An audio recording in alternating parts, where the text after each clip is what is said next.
What is up, all my beautiful soul brothers and sisters? Now, this journey of who you are, who am I? It's a big journey, right? Self-expression, everything. Really trying to figure out who we are, releasing everything, taking new stuff in, really trying to figure this out inside our heart, what we love. Why does our mind go to these crazy places? And I remember when I first went into the rooms, getting clean from drugs and alcohol, right? It was a big experience. And I was like, who am I without drugs and alcohol? Like, what does life look like on the other side of that? And it's scary on this journey. This journey is terrifying a lot of the time because it's the fear of the unknown, right? We don't know who we are on the other side of the journey that we're taking.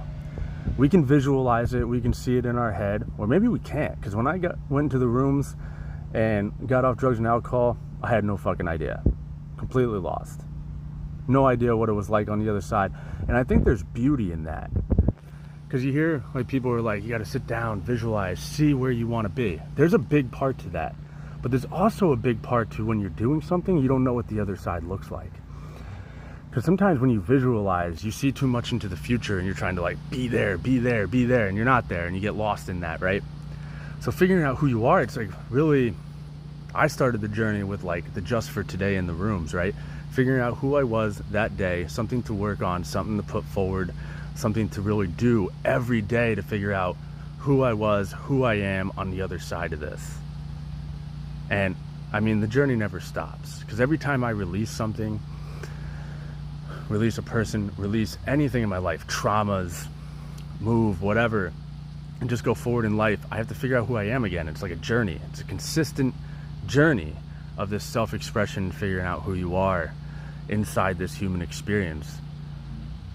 And then every time we receive something and we get to another goal, we got to figure out who we are again, because now we got new goals and we keep reaching, figuring out who we are, you know. But there's a beauty being in the moment and not quite seeing where you are yet, because you're in the moment, you're in the creation, and you're really figuring it out there. Because if I sat there in the rooms when I first went in and looked at someone who was 20 years clean and tried to visualize myself there, there's no fucking way. But if I sat in the moment just for today, worked on what I needed to in that day and created that day to be my best day, I started figuring it out. I love you all. You all will too.